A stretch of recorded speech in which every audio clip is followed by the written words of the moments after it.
ibintu yikora byo ni byinshi ku buryo hari n'abadatinya kuvuga ko yaba ari mu satani.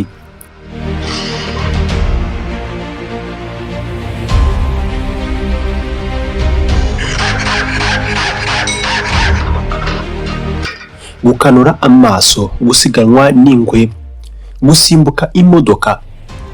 IshowSpeed ejo cyangwa se ejo bundi araba ari mu Rwanda. Uyu mwana muto ubwamamare yabukuye he?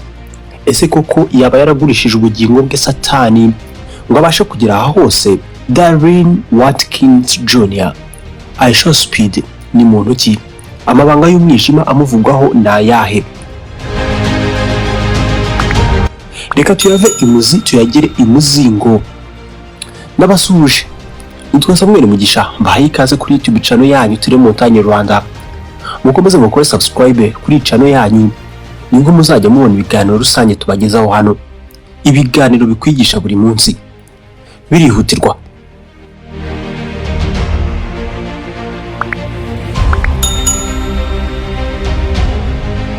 Ibivuga byo ni byinshi kuri iki cyamamare. Biravugwa nubwo bamwe babica amazi ko yaba yarigurishije kwa satani kugira ngo yamamare, ko yaba ari umwe mu bagize uruganda rw'umwijima. Kuri internet ibi wabisanga hose, gusa nta muntu wapfa kubigusobanura neza nk'uko.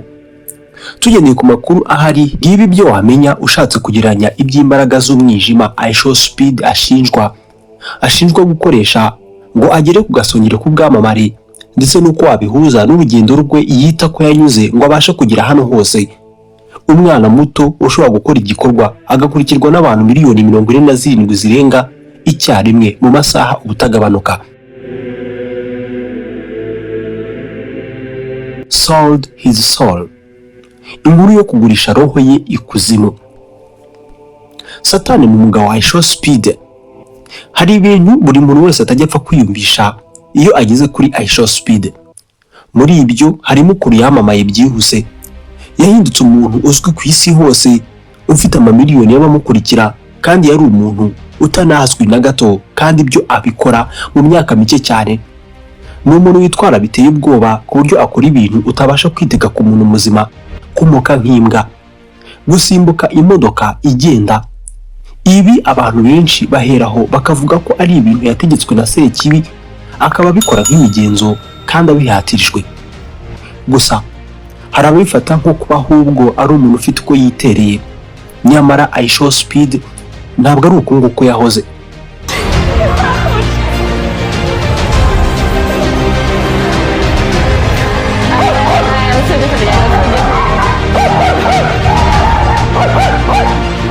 Mu ntangiriro za 2026 yakoranye live stream n'abantu bakomeye cyane bari mu bigo by'ubucuruzi nka Prime.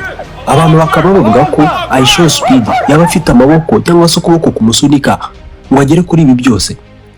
Niba nawe uri gutekereza ko ibi byaba bidasobanutse nk'uko abantu benshi babyemera iyo bagerageje kubisobanura, ubwo nawe urimo mu bamushinja. IshowSpeed agomba kuba afite ibanga yakoresheje. Mu minsi mike araba ari mu Rwanda. Ibivuga ko yaba yaragurishije ubugingo bwe kwa satani abigurana ubwamamare ni ibintu bivugwa cyane ku byamamare byinshi byabashije kumenyekana ku isi hose mu gihe gito. Cristiano Ronaldo, umuhanzi w'icyamamare muri Nigeria, Rema, n'ibindi byamamare bivugwaho ibi ngibi. Dore zimwe mu mpamvu zizwi zaba zaratumye IshowSpeed abikimenya bose ku isi.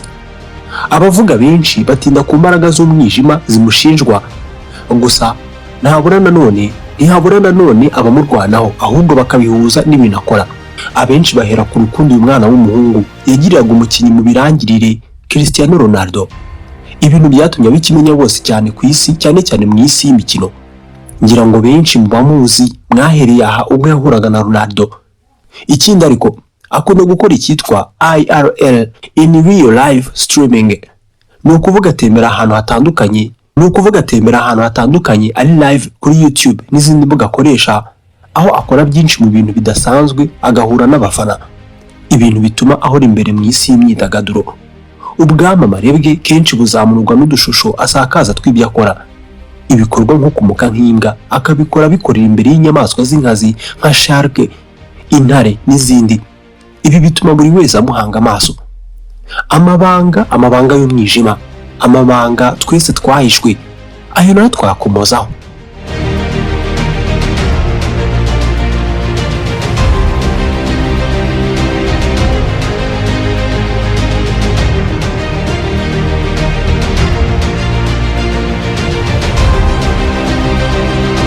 Bivuga ko IshowSpeed yabanje gufungirwa urubuga yakoreragaho live stream rwa Twitch mu mwaka wa 2021 mbere yo kuyoboka izindi mbuga nka YouTube na Rumble.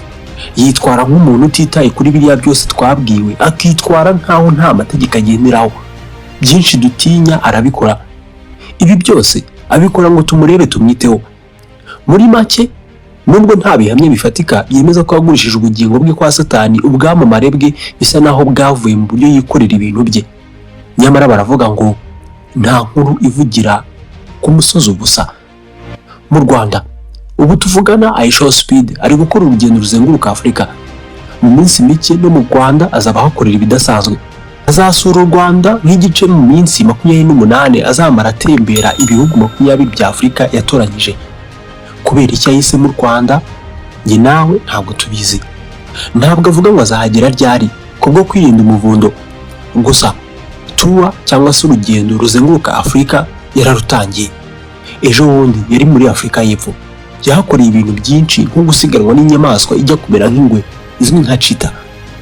Uko bimeze, uru rugendo ruzarangira mu kwa mbere tariki 26. Mu byumweru 2 cyangwa se kimwe azagaragara mu Rwanda. Ibinyamakuru bigari nka New Times byakunze kuvuga ko mu bihe bigiye kuza araba ari mu Rwanda mu minsi mike igiye kuza uhereye uyu munsi.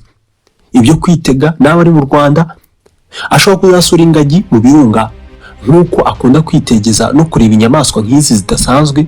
Muribuka ubwo yakoraga isiganwa na cheetah muri Afurika y'Epfo. Mwitege IshowSpeed atembera Kigali.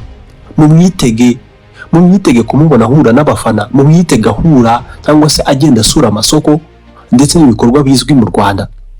Kuba akunda Ronaldo ndetse akaba akunda umupira w'amaguru, mumwitege asura stade Amahoro cyangwa se akazagirana umukino mu kibuga n'abafana be.